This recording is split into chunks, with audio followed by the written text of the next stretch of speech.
મહેસાણાના જોટાણા ગામના એક કપલની દિલ્હી એરપોર્ટ પર છેડછાડ કરેલા પાસપોર્ટ સાથે ધરપકડ કરવામાં આવી છે. આશિષ પટેલ અને હિના પટેલ નામના આ પતિ પત્ની સામે 2 સપ્ટેમ્બરના રોજ નોંધાયેલી ફરિયાદ અનુસાર તેમણે પોતાના પાસપોર્ટના કેટલાક પાના ફાડી નાખ્યા હતા. પોલીસને શંકા છે કે પોતાના એજન્ટના કહેવા પર આ કપલે તેમના પાસપોર્ટમાં લાગેલા કોઈ દેશના ફેક વિઝા સ્ટેમ્પ્સના પાના ફાડી નાખી તેનો નાશ કર્યો હતો. આશિષ પટેલ અને તેની પત્ની નેપાળથી દિલ્હી લેન્ડ થયા હતા, જ્યાં તેમણે રજૂ કરેલા પાસપોર્ટના અમુક પેજીસ ગુમ હોવાથી ફરજ પર તૈનાત ઇમિગ્રેશન ઓફિસરને મામલો ગડબડ હોવાની શંકા ગઈ હતી.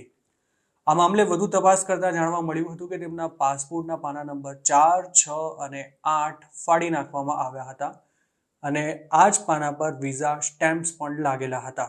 સૂત્રોનું માની તો પાસપોર્ટ પર ફેક વિઝા સ્ટેમ્પ્સ લગાવીને ક્લાયન્ટને શેંગેન વિઝા અપાવવાની આ મોડસ ઓપરેન્ડી ઘણી જૂની છે, જેનો હેતુ એક પ્રકારે ફેક ટ્રાવેલ હિસ્ટ્રી ક્રિએટ કરવાનો હોય છે.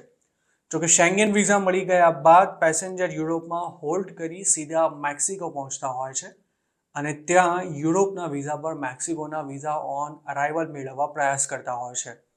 ત્યારબાદ આવા લોકોને એજન્ટો બોર્ડર ક્રોસ કરાવીને અમેરિકા મોકલી દે છે.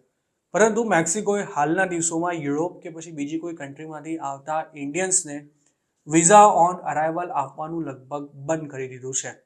એટલું જ નહીં, જો કોઈ પેસેન્જર શંકાસ્પદ લાગે તો તેને અમુક દિવસો સુધી ડિટેઇન પણ કરી રાખવામાં આવે છે અને ત્યારબાદ તેને ડિપોર્ટ કરી દેવાય છે.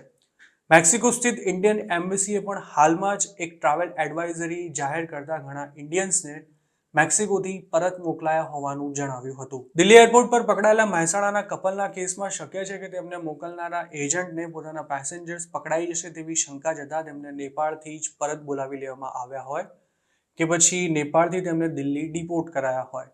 દિલ્હી એરપોર્ટ પર પોતાના પાસપોર્ટમાં લાગેલા ફેક વિઝા પકડાઈ ન જાય તે માટે આ કપલે પાસપોર્ટના પાના જ ફાડી નાખ્યા હોવાની શક્યતા નકારી શકાય તેમ નથી. સૂત્રોનો એવો પણ દાવો છે કે હાલ દિલ્હી સહિતના એરપોર્ટ પર કડકાઈથી ચેકિંગ થઈ રહ્યું હોવાને કારણે એજન્ટોએ વાયા નેપાળથી પોતાના પેસેન્જર્સને યુએસ મોકલવાનું શરૂ કર્યું છે.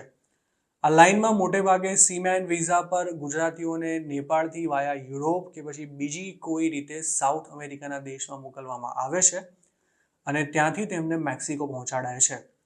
જોકે હાલના દિવસોમાં અમુક ગુજરાતીઓ નેપાળથી પણ પાછા આવ્યા છે. નેપાળથી પાછા આવેલા ઉત્તર ગુજરાતના એક વ્યક્તિએ પોતાનું નામ ન આપવાની શરતે આઈએમ ગુજરાતને એવું પણ કહ્યું હતું કે તેણે કલોલના એક એજન્ટ સાથે 75 લાખ રૂપિયામાં ડીલ કરી હતી, પરંતુ અગાઉ દુબઈમાં અમુક દિવસો રોકાયા બાદ તે ઇન્ડિયા પાછો આવ્યો હતો અને એજન્ટે તેને નેપાળની લાઇનથી યુએસ મોકલવાનો પ્રયાસ કર્યો હતો, પરંતુ ત્યાંથી પણ આગળ જવાનો મેળ ન પડતા તેને પાછા આવવું પડ્યું હતું.